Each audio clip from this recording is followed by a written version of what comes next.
കഴിഞ്ഞ ദിവസം ഒരാൾ എന്നോട് ചോദിച്ചൊരു സംശയമാണ്, ഉലുവ നമ്മൾ കുതിർത്ത് അരച്ച് കഴിച്ചാൽ പ്രമേഹ രോഗം കുറയും, അതേപോലെ രക്തസമ്മർദ്ദം കുറയും, അമിതവണ്ണം കുറയും. ഇത് നല്ലത് തന്നെയാണ്. പക്ഷേ ഉലുവ പതിവായിട്ട് കഴിച്ചു കഴിഞ്ഞിരുന്നാൽ ഇത് വൃക്കരോഗം പിടിപെടാൻ സാധ്യതയുണ്ടോ, അതേപോലെ വൃക്കയിൽ കല്ലുണ്ടാകാൻ സാധ്യതയുണ്ടോ എന്ന് കഴിഞ്ഞ ദിവസം ഒരാൾ സംശയം ചോദിച്ചു. സത്യാവസ്ഥ എന്തെന്ന് പറഞ്ഞാൽ ഉലുവ നമ്മൾ കുതിർത്ത് അരച്ച് കഴിക്കുന്നത് നമുക്ക് പ്രമേഹ രോഗം കുറയാൻ, പ്രത്യേകിച്ച് ഇൻസുലിൻ റെസിസ്റ്റൻസ് പോലുള്ള അവസ്ഥ കുറയാൻ നല്ലതാണ്.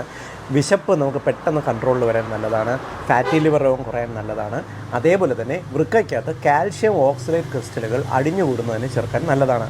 വൃക്കയ്ക്കകത്ത് കല്ലുണ്ടാക്കുന്നത് ഈ കാൽഷ്യം ഓക്സലേറ്റ് ക്രിസ്റ്റൽസ് കൂടുതലായിട്ട് വന്ന് അടിഞ്ഞുകൂടി അവിടെ കല്ല് രൂപപ്പെടുന്ന ഒരു സാഹചര്യമാണ് ഉണ്ടാകുന്നത്. എന്നാൽ നമ്മൾ പതിവായിട്ട് ഉലുവ കുതിർത്ത് അരച്ച് കഴിക്കുന്നത് വൃക്കയ്ക്കകത്ത് ഈ കാൽഷ്യം ഓക്സലേറ്റ് ഫോം ചെയ്യുന്ന ടെൻഡൻസി ചെറുക്കുകയും വൃക്കയിൽ സ്റ്റോൺ വരാനുള്ള സാധ്യത കുറയ്ക്കുകയുമാണ് ചെയ്യുന്നത്. മാത്രമല്ല വൃക്കരോഗ സാധ്യതയെ ഒന്ന് ചെറുക്കാനും സഹായിക്കുന്നു. അതുകൊണ്ട് ധൈര്യമായിട്ട് നിങ്ങൾക്ക് ഉലുവ കഴിക്കാം, വൃക്കരോഗം പിടിപെടില്ല.